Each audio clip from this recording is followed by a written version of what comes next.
किसी गांव में ललिता अपने पति अशोक के साथ रहती थी। अशोक गांव के सेठ जी के घर पर नौकर था। वो सेठ जी के घर का सारा काम करता था। ललिता रोज सुबह भगवान गणेश की पूजा किया करती थी। जय गणेश जय गणेश जय गणेश देवा, माता जाकी पार्वती पिता महादेवा। हे सिद्धि विनायक, हर साल सोचती हूँ कि इस बार गणेश चतुर्थी की पूजा जरूर करूंगी, घर में आपकी मूर्ति की स्थापना करूंगी, लेकिन पैसे ही नहीं रहते हैं। प्रभु, क्यों हमें इतना गरीब बनाया कि आपकी पूजा तक नहीं कर पाते हैं। ललिता, भगवान गणेश बहुत दयालु हैं। देखना, इस बार हम गणेश चतुर्थी का त्योहार जरूर मनाएंगे। गणपति बप्पा की जय। ललिता की तरह अशोक भी भगवान गणेश का भक्त था।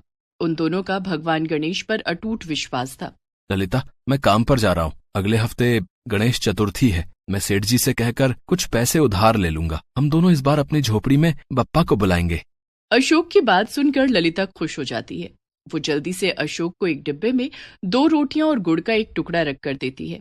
ये लीजिए जी, समय पर खाना खा लीजिएगा। अशोक काम पर चला गया। थोड़ी देर के बाद जब वो सेठ के घर पहुंचा। अशोक, घर की अच्छे से सफाई कर दे। पूरे बगीचे, सीढ़ियाँ, छत सब साफ हो जाने चाहिए। गणेश चतुर्थी आ रही है भाई। इस बार हमारे घर में बप्पा की सबसे बड़ी मूर्ति आएगी। मैं अपने हाथों से बप्पा की मूर्ति की स्थापना करूंगा। जी मालिक। अशोक घर के काम में लग जाता है। वो सोचता है कि काश वो भी अपने हाथों से अपने घर में बप्पा की बड़ी सी मूर्ति लगा पाता और अपने घर में गणेश चतुर्थी का उत्सव मना पाता। लेकिन जितनी उसकी तनख्वाह थी उसमें तो एक गणेश भगवान की छोटी मूर्ति आ जाए वही बहुत थी। उस दिन अशोक ने सारा काम खत्म करने के बाद सेठ से कहा, मालिक। बोल अशोक, क्या बात है? सारा काम कर दिया? हाँ मालिक, मैंने सारा काम कर दिया है। मालिक, मैं कह रहा था कि थोड़े पैसे मिल जाते तो। वो गणेश चतुर्थी आ रही है ना, इस बार मैं भी अपने घर में बप्पा की पूजा करूंगा। देख भाई अशोक, पैसे तो तुझे मिल जाएंगे, लेकिन अभी नहीं मिलेंगे। पहले गणेश चतुर्थी आने तो दे। अभी पूरा 1 हफ्ता बाकी है। जी मालिक। अशोक खुशी खुशी घर आया और ललिता को बताया। ललिता, हम इस बार अपने घर में बप्पा की मूर्ति लगाएंगे। क्या मालिक ने पैसे दे दिए? नहीं, अभी नहीं दिए, लेकिन उन्होंने कहा है कि गणेश चतुर्थी आने से पहले वो पैसे दे देंगे। ये तो बहुत अच्छी बात है, लेकिन जब तक पैसे मिल नहीं जाते हम पूजा की तैयारी कैसे कर सकते हैं? तो चिंता मत कर, मेरा दोस्त है ना रघु, मैं उससे कुछ पैसे उधार लेकर आता हूँ। अशोक अपने दोस्त रघु से उधार मांगने जाता है। रघु भाई कुछ पैसे मिल जाएंगे क्या? मेरे सेठ जी गणेश चतुर्थी से पहले मुझे पैसे देंगे, तब मैं तुम्हारा उधार चुका दूंगा। अभी पूजा की तैयारी करनी है। यार अशोक, मेरे पास सिर्फ 200 रुपए पड़े हैं यार, इससे तेरा काम हो जाए तो ले जा इसे। अशोक अपने दोस्त रघु से 200 रुपए उधार लेकर आ जाता है और ललिता को दे देता है। इतने पैसों में क्या होगा, मैं एक काम करती हूँ, इन पैसों से भगवान के भोग के लिए मोदक बना लेती हूँ। सेठ जी जो पैसे देंगे उससे बप्पा की मूर्ति आ जाएगी।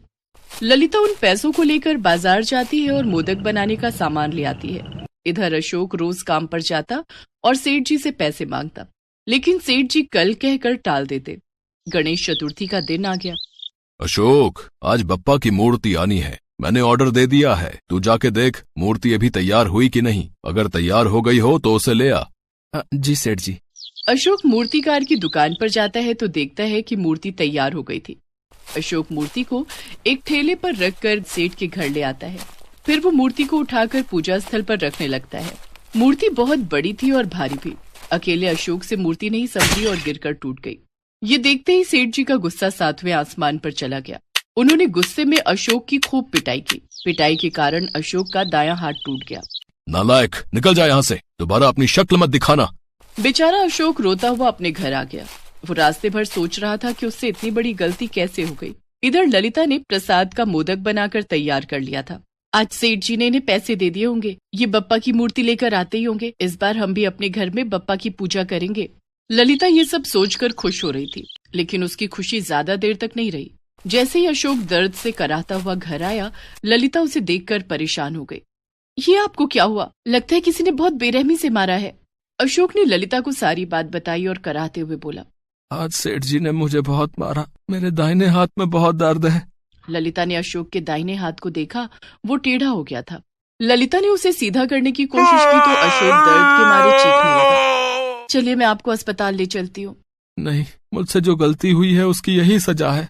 आपने जानबूझकर कुछ नहीं किया। जो भी हुआ वो आपसे गलती से हुआ और ये तो सेठ जी की गलती है। मूर्ति अगर बहुत भारी थी तो 2-4 लोगों को मिलकर मूर्ति उठानी चाहिए।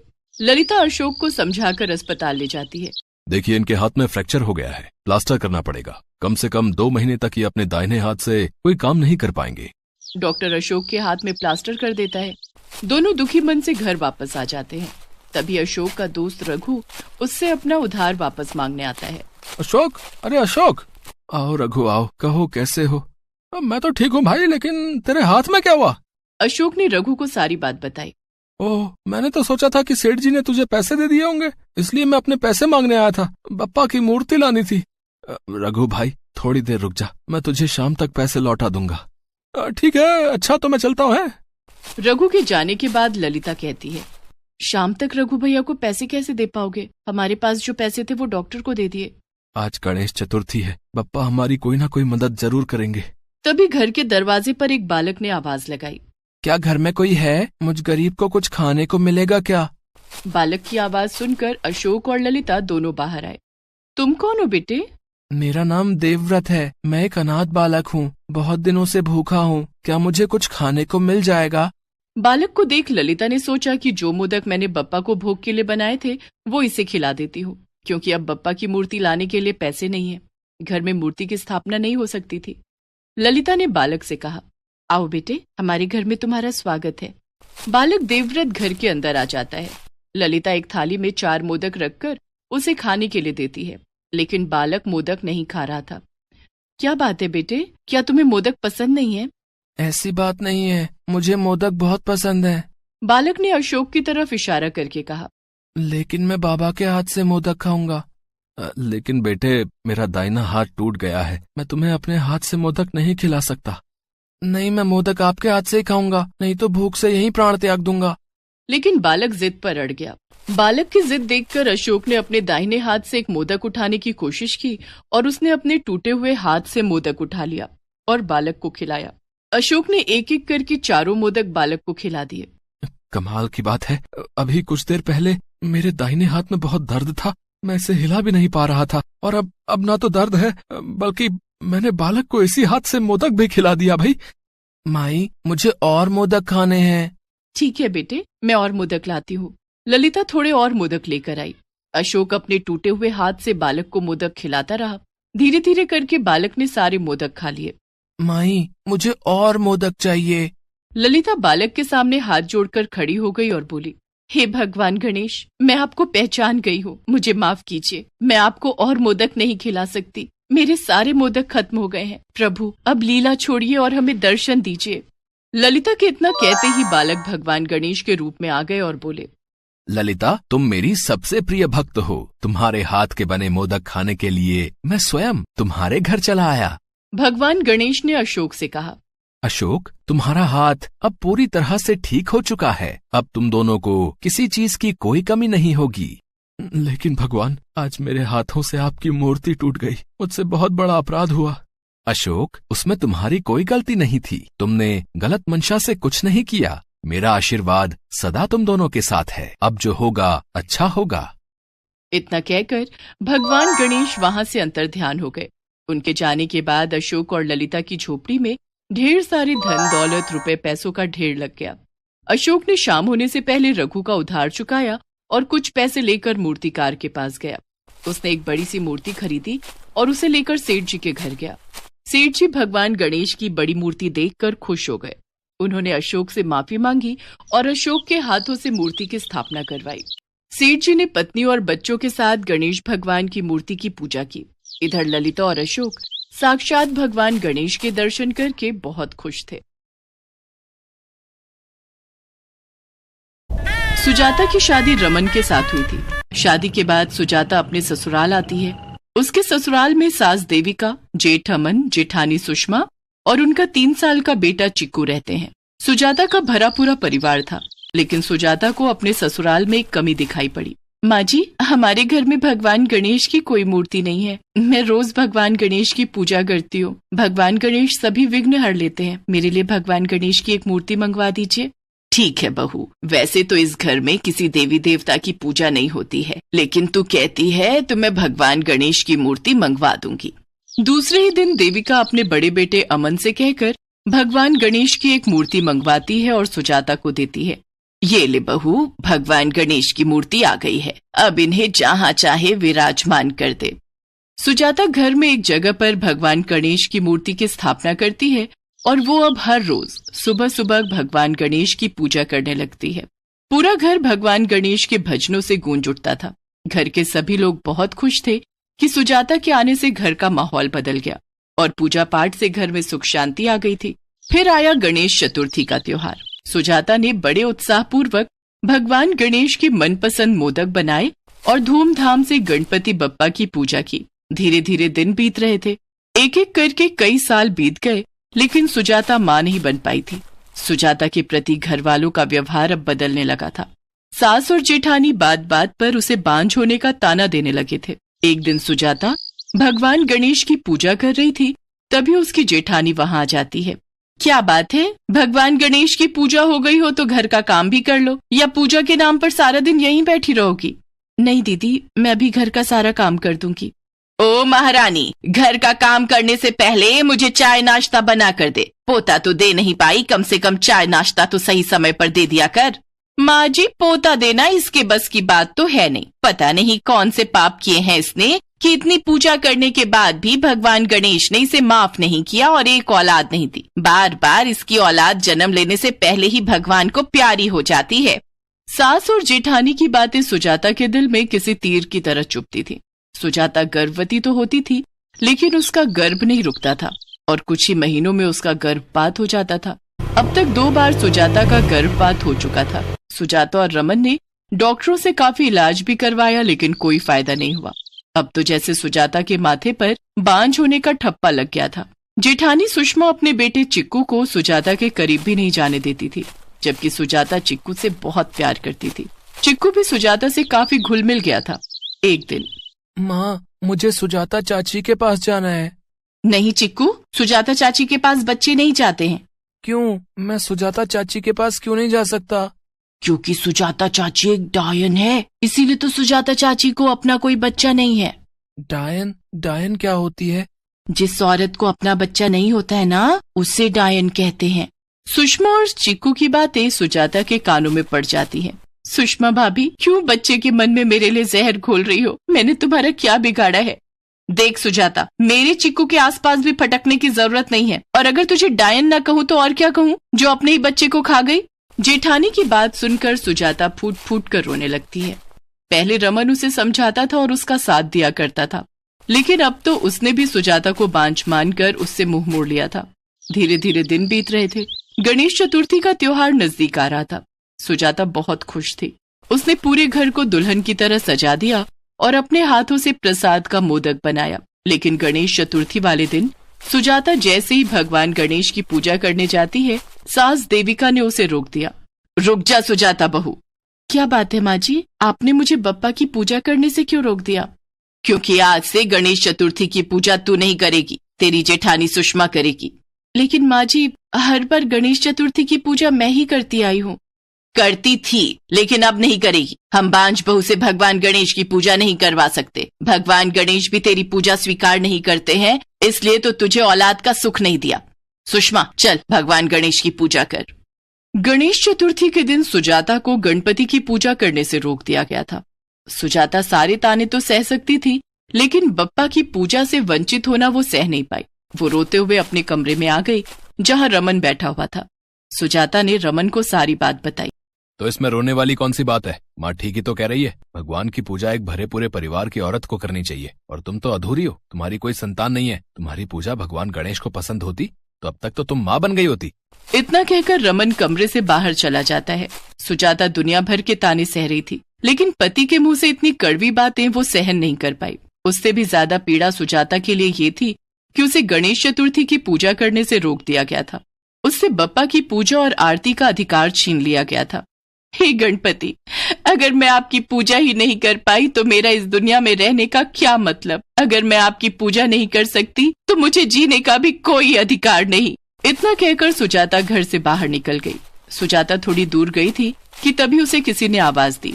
सुजाता, रुक जाओ। सुजाता ने पीछे मुड़कर देखा तो साक्षात भगवान गणेश उसके सामने खड़े थे। प्रभु, आखिर आप मुझे दर्शन देने आ ही गए। प्रभु, मुझे भागिन से आपकी पूजा करने का अधिकार छीन लिया गया। एक भक्त से उसके भगवान की पूजा करने का अधिकार छीन लिया गया। मैं अब जीना नहीं चाहती हूँ प्रभु, मैं अब जीना नहीं चाहती हूँ। सुजाता, अभी तो तुमने अपना जीवन जिया ही नहीं। प्रभु, आपसे दूर रहकर मैं कैसे जीऊंगी? आप कुछ ऐसा कीजिए कि आप हमेशा मेरे पास रहें। ठीक है सुजाता, मैं तुम्हारे गर्भ से तुम्हारे बेटे के रूप में जन्म लूंगा और सदा तुम्हारे साथ रहूंगा। और उसके बाद भगवान गणेश एक लौ के रूप में आ गए और सुजाता के गर्भ में समा गए। अब मुझे घर चलना चाहिए। सुजाता घर की ओर आने लगती है। इधर सुजाता की जेठानी सुषमा गणपति की पूजा कर रही थी, लेकिन जैसे ही उसने आरती के लिए दीपक जलाया, दीपक बार बार बुझ रहा था। उसने गणपति को जो माला पहनाई वो माला टूटकर बिखर गई और प्रसाद के मोदक से सड़ने की बदबू आने लगी। ये क्या हो रहा है माँ जी? लगता है गणपति मेरी पूजा स्वीकार नहीं कर रहे हैं। हमें सुजाता को ही बुलाना पड़ेगा। तू रहने दे, उस बांझ को यहाँ बुलाकर सब कुछ चौपट करने की जरूरत नहीं है, देविका ने अपने बड़े बेटे अमन से कहा। लेकिन अमन ने भी जब आरती के लिए दीपक जलाने की कोशिश की तो दीपक जला ही नहीं। उसके बाद रमन ने भी गणपति की पूजा करने की कोशिश की, लेकिन वो भी बप्पा की पूजा नहीं कर पाया। लगता है हमें सुजाता को ही बुलाना पड़ेगा। नहीं, इस बार मैं दीपक जलाऊंगी। देविका आरती का दीपक जलाती है। दीपक एक बार में ही जल उठता है। देखा, दीपक जल गया ना, शायद बप्पा मेरे हाथों से पूजा करवाना चाहते हैं। देविका आरती शुरू कर देती है, लेकिन दीपक की लौ धीरे धीरे तेज होती जा रही थी और देखते ही देखते विकराल रूप ले लेती है। देविका की साड़ी में आग लग जाती है और धू धू करके जलने लगती है। बचाओ, कोई मुझे बचाओ! आग की लपट इतनी तेज थी कि सब उसे छोड़कर भाग जाते हैं। तभी सुजाता घर में प्रवेश करती है और देविका को आग में जलते हुए देख लेती है। सुजाता जल्दी से भागकर अपने कमरे में जाती है और एक कंबल लेकर आती है। वो उस कंबल की मदद से देविका की साड़ी में लगी आग बुझा देती है। आग में देविका बुरी तरह से झुलस गई थी। सुजाता उसे उसी समय अस्पताल ले जाती है, जहाँ पीछे से रमन, अमन और सुषमा भी पहुँचते हैं। अब क्या करने आए हो तुम लोग? मुझे तो आग में जलकर मरने के लिए छोड़कर भाग गए थे। हाँ? तीनों देविका से माफी मांगते हैं। देविका कुछ दिन तक अस्पताल में रहती है। सुजाता अस्पताल में उसकी पूरी तरह से देखभाल करती है। कुछ दिनों के बाद देविका ठीक हो जाती है। उस दिन अस्पताल से देविका की छुट्टी होने वाली थी। सुजाता देविका को लेकर घर जाने की तैयारी कर रही थी, तभी सुजाता को चक्कर आ जाता है और वो बेहोश होकर गिर पड़ती है। अस्पताल की नर्सें उसे उठाकर बिस्तर पर लिटाती हैं, जिसके बाद डॉक्टर उसका चेकअप करता है। डॉक्टर साहब, क्या हुआ है मेरी बहू को? अभी तक तो कुछ नहीं हुआ, लेकिन कुछ महीनों में जरूर हो जाएगा। क्या मतलब? ये आप क्या कह रहे हैं डॉक्टर साहब? मतलब आप दादी बनने वाली हैं। क्या? ये तो बहुत खुशी की बात है। जिस पल का मैं बेसब्री से इंतजार कर रही थी वो समय आ ही गया। देविका ने खुशी के मारे सुजाता को गले से लगा लिया। 9 महीनों बाद सुजाता ने एक प्यारे से बेटे को जन्म दिया। सुजाता के गर्भ से स्वयं भगवान गणेश ने धरती पर जन्म लिया था। सुजाता ने उसका नाम गजानन रखा और घर में सबको ये बात बताई कि भगवान गणेश ने उसके गर्भ से जन्म लिया है। घर के सभी सदस्य गजानन को खूब प्यार करते थे।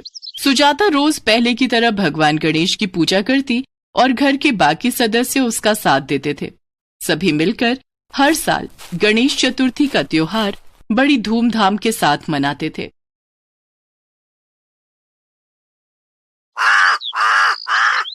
एक गांव में एक गरीब अंधी बुढ़िया अपनी पोती सीमा और बेटा बहू के साथ खुशी से रहती थी। वो बहुत गरीब होते हैं पर हमेशा खुश रहते हैं। बूढ़ी औरत गणेश जी की बहुत बड़ी भक्त थी। एक दिन उसके बेटा बहू सब्जी बेचकर घर आ रहे होते हैं कि रास्ते में उनका एक्सीडेंट हो जाता है। अस्पताल जाने से पहले ही दोनों की मौत हो जाती है। ये सब देखकर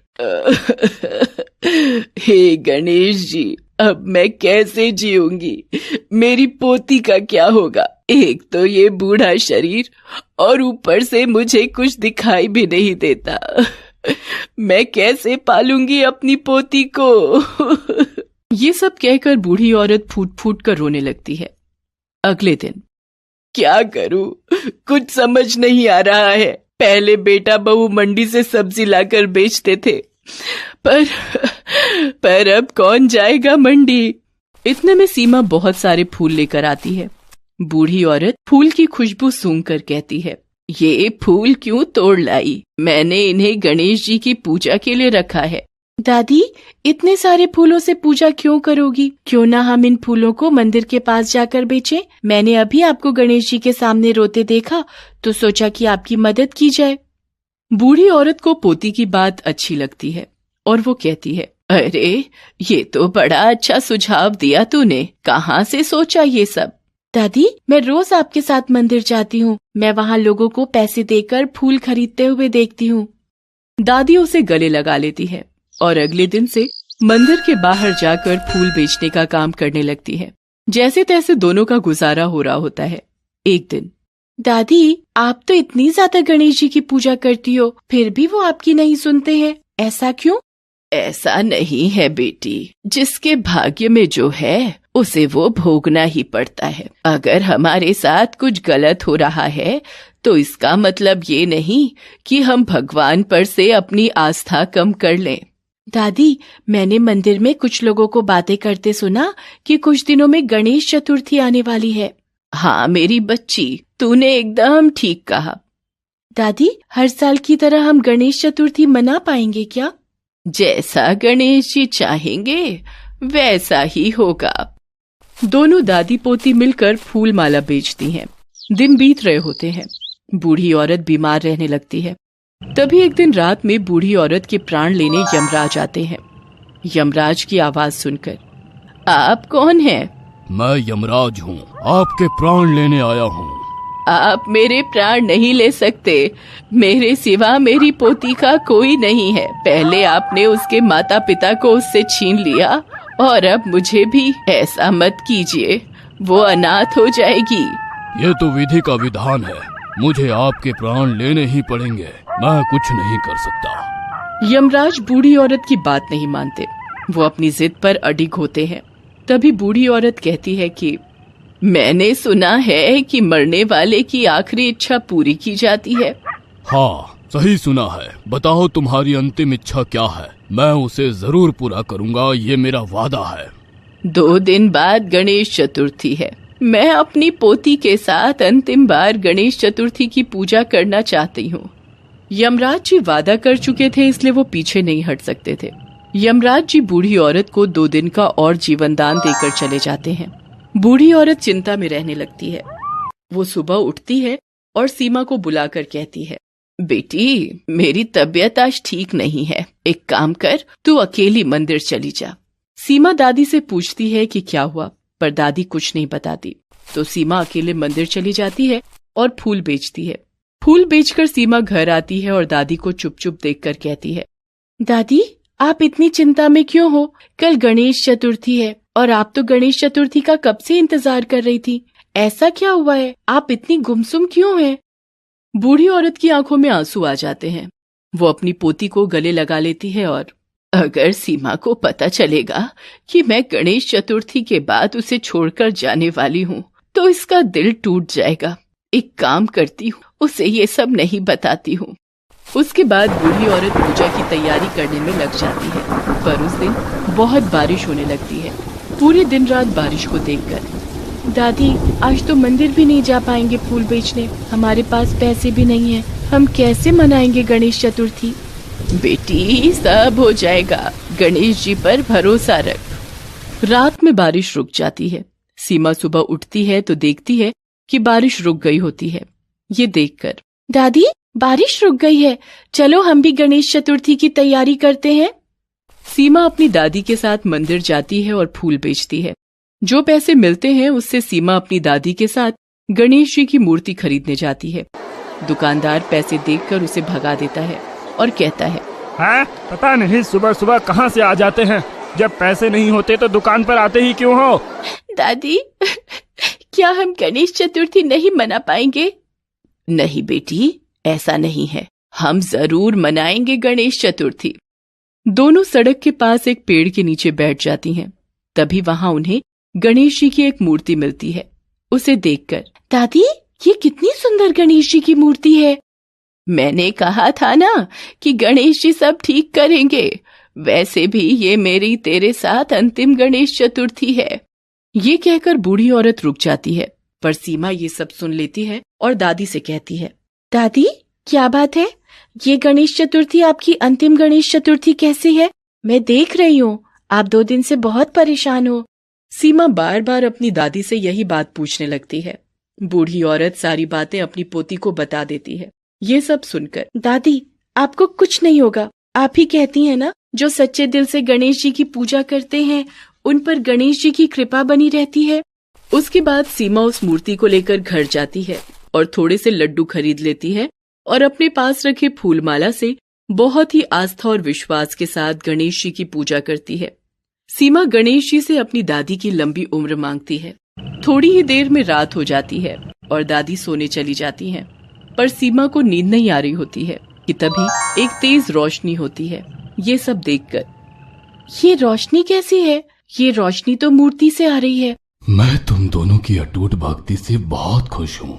इतनी मुश्किलों के बाद भी तुमने अपना धैर्य नहीं तोड़ा और सच्चे मन और आस्था के साथ मेरी पूजा की। क्या आप गणेश जी हैं? हाँ मेरी बच्ची। तभी गणेश जी के चमत्कार से बहुत सारा पैसा, सोना, चांदी आ जाता है। ये सब देखकर, मुझे ये सब नहीं चाहिए। तो तुम्हें क्या चाहिए? आज रात को किसी भी समय यमराज जी मेरी दादी के प्राण लेने आने वाले हैं। मैं चाहती हूँ कि आप मेरी दादी के प्राण वापस लौटा दें। ये सुनकर आवाज तथास्तु कहकर गायब हो जाती है और सीमा भागकर दादी के कमरे में जाती है तो देखती है कि दादी आराम से सो रही होती हैं। सीमा दादी को गले लगाती है और कहती है, दादी, अब आप मुझे छोड़कर कहीं नहीं जाओगी। सीमा सारी बातें अपनी दादी को बताती है और उसके बाद दादी उसे गले लगा लेती है। तभी बूढ़ी औरत कहती है कि बेटी, मुझे सब दिखाई देने लगा है। मैं तुझे देख पा रही हूँ। ये सुनकर सीमा बहुत खुश हो जाती है और कहती है, दादी, आपने सही कहा था। गणेश जी सब अच्छा ही करेंगे। उसके बाद दोनों बड़े आराम से अपना जीवन जीने लगते हैं। अब उन्हें किसी चीज की कोई कमी नहीं होती है। दोनों इसी तरह गणेश भक्ति में लीन रहते हैं।